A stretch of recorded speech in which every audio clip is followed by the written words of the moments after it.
Welcome to Nava Disha Tech Learning.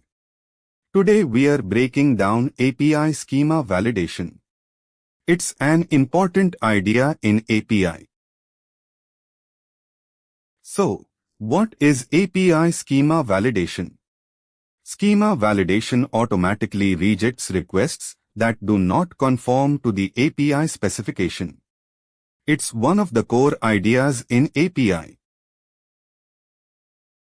Here are the key things to know about API schema validation. First, open.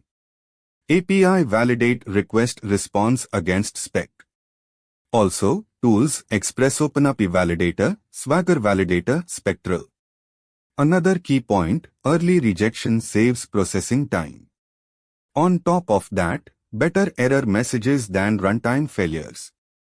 Finally, can be strict or lenient depending on stage.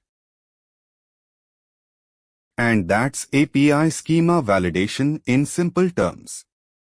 Come back for another API concept tomorrow.